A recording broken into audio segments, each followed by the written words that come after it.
নমস্কার বন্ধুরা, আমার একটি ব্লগে আপনাদের স্বাগত জানাই। তো আজকে সরস্বতী পুজোর দিন, তাই সকালে উঠে তাড়াতাড়ি করে ঘরের সমস্ত বাসি কাজ কমপ্লিট করে নিয়েছি। পুজো থাক আর কিছু থাক, আমাদের গৃহিণীদের ছুটি নেই, বরং পুজোর দিন আরও বেশি কাজ থাকে। তো যাই হোক, এদিকে সমস্ত কাজ করে নিয়েছি আর দেবাংশুর বাবা স্নান করতে গেছে। আমার বাবা আমাকে হলুদ দিয়ে স্নান করাবে, আমি আঞ্জলি দিতে যাবো শাড়ি পরে। কিন্তু আমার কাছে তো ছায়া আছে কিন্তু ব্লাউজ নাই। পড়াই দিব, এখন সব আছে।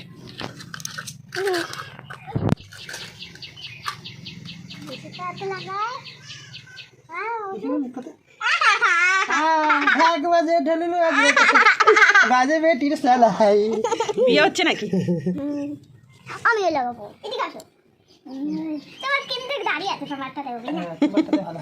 দেবাংশী খুব এক্সাইটেড আজকে শাড়ি পরবে বলে, আমরাও ছোটোবেলায় এমনই ছিলাম।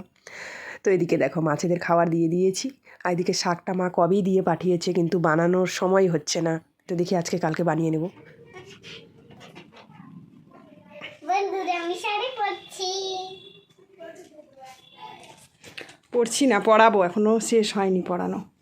তুই যে বদমাশি করতেছিস, তোকে শাড়ি পরানো মানে রীতিমতো যুদ্ধ করতে হচ্ছে মনে হচ্ছে, একে শাড়ি পরাতে গিয়ে, এত বদমাশ। তোমরা পূজার দিন শাড়ি পরবা। তারপর তো অনেক কষ্ট করে দেবাংশীকে রেডি করালাম। আর দেবাংশীকে দেখে না আমাকে আমার ছোটোবেলার কথা মনে পড়ে যাচ্ছে। আমরাও ছোটোবেলায় এমনই করতাম, শাড়ি পরার জন্য এত এক্সাইটেড থাকতাম সরস্বতী পুজোর দিনে, কি বলবো। তো যাই হোক, এদিকে দেবাংশীকে রেডি করি, আমরাও তাড়াতাড়ি রেডি হয়ে গেলাম। তো আমরা যাচ্ছি দেবাংশীর জেঠুর বাড়িতে।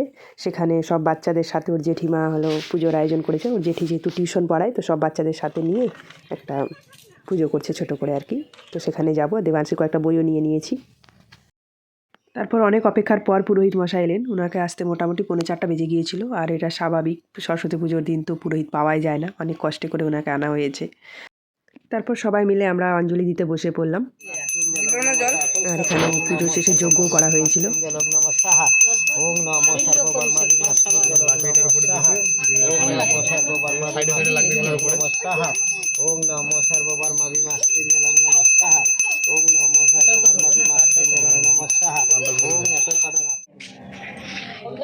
দেবাংশী দাঁড়া,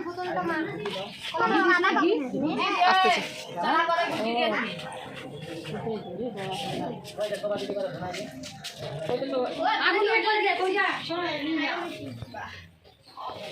কোথায় গেছিস দেবাংশী?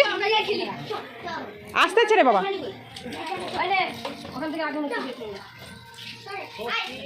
ওর বাবা আমাদেরকে রেখে একটু কাজের জন্য বাইরে গিয়েছিল, তাতেই দেবাংশী খোঁজাখুঁজি শুরু করে দিয়েছে ওর বাবাকে। তো যাই হোক, এদিকে পুজোর শেষে দেবাংশী খেতে বসে পড়েছে। ও তো খিচুড়ি খায় না, আমি খেয়ে নেবো পরে ওর থালাতেই। ও পায়েস আর পুরি খেয়ে উঠে কি পূজা শেষ, এবার বাড়ি চলো। জেঠুর বাই গাড়িটা দিন। তো ভগবানের আশীর্বাদে আজকে অনেক বড় বিপদ থেকে বেঁচে গিয়েছি। তো ঘটনাটা হচ্ছে দেবাংশীর জেঠুর টোটো, তো সেখানে চাবি লাগা ছিল, আমরা কেউ বুঝতে পারিনি। তো দেবাংশী ফট করে সেটা স্টার্ট করে দিয়েছিল এবং টোটো চলতে শুরু করে দিয়েছিল। তো যাই হোক, কপাল জোরে বেঁচে গেছে, জেঠু আর বাবার সামনে ছিল বলে আটকে নিয়েছে। তারপরে এদিকে দেখো সন্ধ্যা হয়ে গিয়েছে। তো দেবাংশী বলছে দিদার বাড়ি যাবে। তো আমি বলছি চল তাহলে দেখা করে আসি। তো ওর দিদার বাড়ি যাচ্ছি।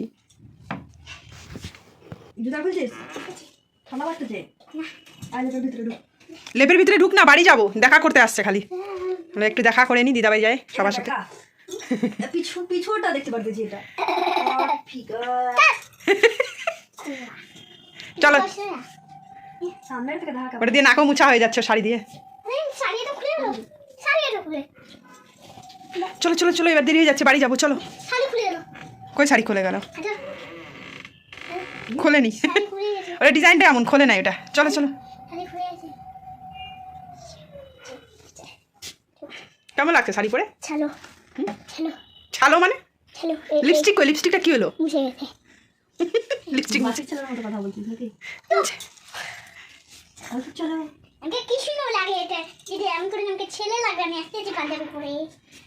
কি বলে সকালে বলে কি আমি মেয়ে হয়েছি ভালো হয়েছে না, ছেলে হলে এখন পাঞ্জাবি পরতাম। পাঞ্জাবি অত ভালো লাগে না, মেয়ে হয়েছি বলে তো শাড়ি পরছি, কত ভালো লাগছে। চলো চলো চলো, এবার বাড়ি চলো চলো।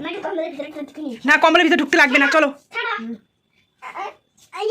কম্বলের ভিতরে এখন ঢোকা যাবে না বাবা, বাড়ি চলো। দেরি। কি খাবি, মোমো?